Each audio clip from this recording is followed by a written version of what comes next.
Hey sis, hey brother, I have some tea for you today. Did you know you can read people's minds and it's actually a really normal thing to be able to do? So about a month ago, I was sitting at this exact desk. I was recording an affirmations track. While I was repeating my affirmations, a face popped up in my mind. It was an old friend of mine, an old client from when I used to work at the bank 10 years ago. I used to be a teller. He and I had become friends. We would chat all the time. He was a client, and he became something of a mentor to me. He even helped me with editing and writing my USC admissions paper. And he and I would go to catch up and go to coffee, maybe once a year, once every 2 years. But it had been a couple of years since I've heard from him, and he popped up in my mind, and I was like, I have to text him. I have to see if he's okay. I have to see if his family's okay. I have to see if they were affected by the panini. I haven't heard from him, and I got a little bit worried. So I really wanted to do that. But I finished recording my affirmations, and I got up and I went to make myself some lunch. As I'm making my lunch, I get a text message. I pick up my phone, and of course, my jaw drops, my stomach drops, everything, my heart drops to my stomach. That very friend that I hadn't heard of in 2 years, that I thought of only 20 minutes earlier, had texted me. He texted me saying, I don't know if you remember me. Of course I remembered him, but I've been watching your videos and I'm always gonna support you and I'd love to catch up soon. Yeah, that happened. There is a telepathy between souls. We've forgotten this, but it's very much real and actually surprisingly well studied if you really research into it. It's really well documented. Hello, my loves. Welcome back to my channel. If you're new, I'm Leeor Alexandra. Welcome to the B community. On this channel, we talk about the law of attraction, spirituality, self-development, and so much more. And today we're going to talk about reading people's minds and mind control and all this cool stuff. Not mind control per se, but I'm going to mention mind control, okay? If you want videos on these kind of topics once you're done watching this, please give it a thumbs up. If you want to give a thumbs up for curly hair Leeor, who's making a comeback, or for the new amulet, one-of-a-kind artisan-made jewelry that I'm wearing, you can give a thumbs up for that. I'm not gonna stop you, okay? This is a free country. You can do whatever you want. So yeah, the tea is that you can know how someone is feeling. You can know what someone is thinking, and especially if they're thinking of you. That's really the easiest thing to do. So to talk about this, we kind of first have to accept that there is an unseen field, an energetic field, sometimes called the morphogenetic field, which connects all living things, all humans, all animals, really all plants, all beings together, all earthlings. Within this field, what I have been able to pick up on and see is that there are even kind of brighter, smaller fields of consciousness, fields of energetic connections, and these fields are between groups of people, such as families or communities or coworkers or partners or lovers or best friends, classmates, people who are more intimate than the average two strange humans, right? So when a connection is intimate enough and close enough, and even if it's not intimate at all or close at all anymore, like mine and the old friend, we are still able to tap into it and to know what the other in this field is thinking and feeling, especially if they're thinking and feeling about you. Think about how we always seem to be able to know when our best friend is having a hard day, or to call your mom because she needs to speak to you. You know, all these things are telepathic, and energy really doesn't lie. You feel somebody's vibe, and a lot of us feel that vibe but don't act on it. We kind of discount it because our brain is picking up on so much information all day long at all moments. And when we're in a social situation, we're constantly thinking about what we're doing, how to behave, how to control our bodies, what to say, and we're not really in the present moment. So we're not really able to drop into presence and be like, okay, well, I can know what this person's going to say before they say it. I know what they really feel, and even if they lie to me, I'm going to be able to tell the truth because I feel them. There's a feeling here. Gut feelings and knowings, all of these things are telepathic and they're all very natural. The truth is that telepathy and mind reading is not paranormal. It's absolutely normal. It's standard. So we know that animals use some sort of telepathy in their morphogenetic fields to communicate with each other and for survival. How silly is it to think that the human being, with some of the most complicated methods of communication around on the entire planet, wouldn't be able to tap into and use this telepathic connection that every single animal seems to be able to use. In fact, telepathy and mind reading is so real that the US government spends millions of dollars on research on it throughout the 20th century and has explored mind control and extrasensory abilities in humans, even using telepathic techniques for military assignments and projects. You can look into things like Project Stargate or the Manchurian Candidate, it's called, or Project, and the Black Vault documents on ESP. There's a ton of this stuff, and a lot of it has been declassified by now. You could look it all up. There's also information on the holographic universe and manifestation and every human being's higher self.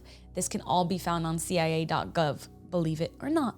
It's out there. So the thing is about telepathy is that speaking and our new methods of communication, especially in the 21st century when now we're in front of a screen all the time, it's made us rely too heavily on just this one form of communication, language, right? So much so that we've forgotten that most of communication, I think about 80 to 90%, if I'm not mistaken, is physical body language. And this is something that all other animals seem to be attuned to. They all recognize each other's body language as a method of communication.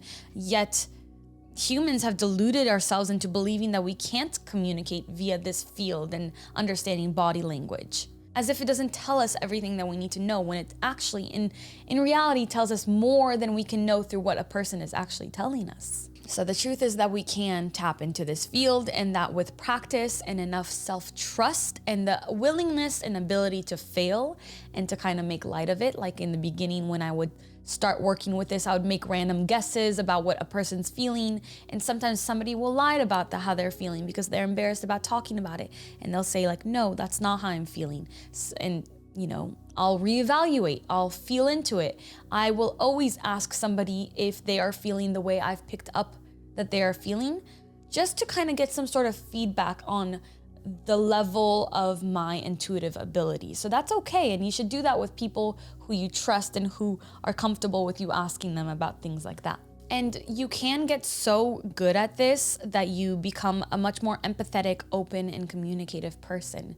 You can get so good at it that you can be hundreds of miles away from somebody and know what they're feeling and thinking. I don't want to put other people's personal lives on blast on YouTube, but I've done this several times where I know somebody's thinking a specific thing, and later on, like months later, they'll come and tell me, and they'll admit and validate that it's exactly what they were thinking right around the time that I felt that they were feeling it. So this is a very felt sense of communication. So it's a lot about feeling. Now this tends to be more powerful and potent in women, in females. However, this does not exclude men. I don't know if it's a biological mechanism or not. I think it's more of an energetic thing. So it doesn't exclude, because all men also have a feminine side to them, right? A feminine side of their soul. So as long as they're willing to tap into that, then they can be just as intuitive, they can be just as open and empathetic and capable of using these extrasensory abilities. In fact, most of the psychics that the CIA worked with were male. So once men do tap into this, they're really good at it. So while it's more natural and more inherent and innate for women, men can get really, really good at this also. Because we all start as women anyways, right? We all start as females. So you can know if your ex is thinking about you, you can know when someone is lying to you, you can know what someone really means, that they're being vague, or generally where someone's mind is. But my recommendation is always to not use this as manipulation strategy, and rather to be more understanding of other people, like really feel out where they are. Like often with my friends, I'll just try to be as present as possible and really feel what they're thinking so that I can be there for them in a better way. If you're going to use your beautiful powers for something negative, that's on you, and I really recommend against doing that. Stay away from anything that's manipulative or gaslighting or anything like that. We just want to kind of understand ourselves and other people better. And this is really good for somebody who has a hard time kind of talking about emotions, because they can feel into emotions a little bit more, right? Okay, so let's talk about how we can start building this field of communication technique, which is tapping into feeling what somebody's thinking, especially if they're thinking about you and even if they're not around you. So the first kind of thing that we have to become well acquainted with is becoming more perceptive to subtle energy. So subtle energy is anything from somebody's vibe as when they walk into a room to how you feel when you're in a group of people or when you leave somebody. The energy that radiates off your hands or off your body, maybe take a second to feel that magnetic force in between your hands. And if you're not immediately feeling it like I do, then you can warm your hands up like this.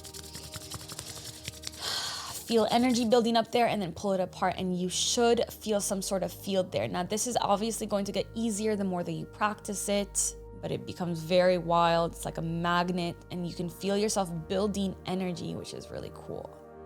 I do this in some of my workshops and people really love it. And use that energy, put it back onto you, don't waste it. Nice healing hands. Anyway, so yeah, it is the chi, it is our auric field, and it's anything that's too subtle to currently be processed by or picked up by conventional energy testing methods, right? It's like a feeling, it's an other sense of knowing outside of our five senses. Of course, this goes hand in hand with working on opening your third eye. You don't necessarily need to activate your third eye to do this, but it will be a lot easier if you have a pretty activated third eye. So becoming more receptive to subtle energy outside of the whole mysticism and third eye aspect of it, it simply means to become more curious and more aware and mindful in every present moment. So, a lot of times when we spend time with other people, we're not really checked in. We're somewhere else. So in order to practice this, to build this muscle, you want to be really present and active in your conversations. You want to be there, and what you want, the state of mind you want to be in is the state of mind that forgets that you are a body. You no longer see the peripheral, sometimes we see our own nose or our own lips or our cheeks when we're looking straight because we're kind of very aware of being in a body. We want to be out, we want to be so focused on another person that we forget that we're in our own body. That's not necessarily throwing your energy at them, it's just really being perceptive of them, being mindful and focused and aware in a conversation with them. So when you do that, when you're really present, you can notice what energy they're giving off. You can notice subtle body language signs. You don't even need to know really what they mean, but are they anxious or are they looking around or what's happening? Or where's their body facing? Where are they putting their energy? The truth is that you are aware of all these little things. You might even start hearing this other person's thoughts, but we immediately ignore these things because we're trying to think about what we're going to say and how we're going to react rather than focusing on this other person and what they are emitting to us. So your conscious mind is busy doing so many other things, keeping the human being together. So we tend to ignore our gut feelings, and we tend to ignore when we're literally hearing the other person's thoughts, okay? And it might not necessarily sound like their voice or anything. It might come to you as just like a couple words or a feeling or something like that. And rather than ignoring it or shaking it off and continuing, notice it. The more that you notice it, the more you'll be able to notice them in the future. It's a muscle. So notice how you're feeling when they say certain things. Oftentimes we can feel the truth in our body in certain areas. And I recommend to start paying attention to what certain emotions also feel like in your body, right? A great subtle energy technique is to notice where you're feeling a certain way. You might be feeling excitement in your heart or in your stomach, or maybe, in the lower chakras or in your head. We feel different emotions in different places in our body. And starting to pick up on that and notice that will attune you to this subtle energy, to understanding the connection between energy and the physical body. And then you'll be able to perceive that in other people as well in time. Once we start being perceptive of these things that the other person is communicating, not with their language, not with their words, but with their energy and with their thoughts and with their attention and focus, the more we start paying attention to it, the easier it will become to read. So the second thing is really a lifelong practice, and it's going to amplify your intuitive and psychic abilities in all ways, and that is clearing the mind. we're processing so much information every single day because of our phones, because of our screens, because of the constant stimulation that we're experiencing. A mind that is clear can become more perceptive to subtle energy and to other people's thoughts. If you want that, of course. Some people might not want that. They might want to shut that off. But you know, a mind that's filled with content from a day of scrolling Instagram and TikTok and Twitter and YouTube and Netflix, what have you, is a mind that's tapped into other locations of energy rather than the ones that are most natural to it, which is itself and its connections, right? So knowing what somebody is thinking or feeling. So we want to clear the mind through prolonged periods of silence, meditation, and rest. This is important because you want to take more time off of your phone and off of consuming everything. That is how you become more quiet, and that is how you up your intuitive abilities. You'll be able to have these hits of understanding when you are in silence. You'll know when somebody's thinking about you. It's crazy. You know, another tip, it's like the third one. I'll make this the third one because I only had 4. So this will be the third one actually, is when you are falling asleep at night or when you're waking up in the morning and you're going through the hypnagogic or hypnopompic states of consciousness, which is in between sleepfulness and wakefulness, or in between wakefulness and sleepfulness, depending on morning or nighttime. You're slipping through the theta and alpha brain wave states. In those times, you can take your consciousness and shoot it out and think to yourself about a certain person. If that person is thinking about you or has been thinking about you, because time is not linear, so they could have been thinking about you another time and it could connect with you now, you will feel it. And if that other person is also practicing this, you guys can even merge energies and you'll just know they're sending you a message. That has happened to me recently. In the last few months, I had somebody send me a very loud and clear message letting me know that they love me, that they miss me, that you feel it so strongly and you know that it's true. Later on, this was validated that this person really did do this. So that was pretty crazy. So using those times of day is really an important time. If you want to check in with somebody psychically, telepathically, you can do so in that time. You might notice that you might even experience them texting you or calling you like right after, and it's gonna be a trippy thing. I have a video about how to make somebody think about you, so I'll link that down below for you. And then the last thing that I want you to work on is trusting yourself and trusting the messages that you receive. So in the beginning, you might receive messages that are incorrect. You might pick up on things that are not belonging to this other person. They might belong to you and you're just picking up on them now, or they might belong to somebody around you. So just be curious about it. Don't believe that in the beginning, everything that you pick up on must be true, but also trust it and see and be curious about it. Follow it. Maybe ask about it. If you feel like somebody's upset with you, ask them, you know, are you upset with me? Have I done something to upset you? If you feel like somebody's having a hard day or having a really good day, check in with them and be like, I feel like you're having a really good day today. And get that constant feedback and see if you're correct. And if you're incorrect, that just means that you just have to practice this muscle a little bit more.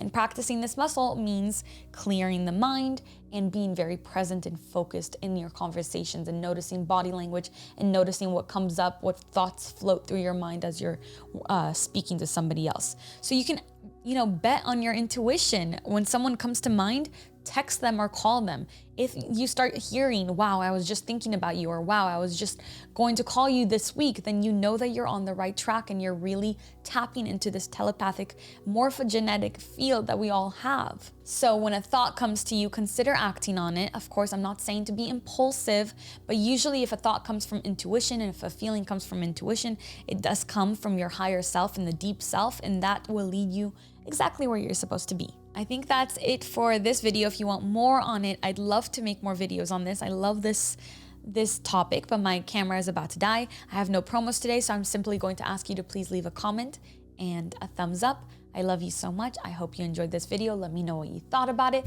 And until next time, keep your vibrations way, way, way up. Bye.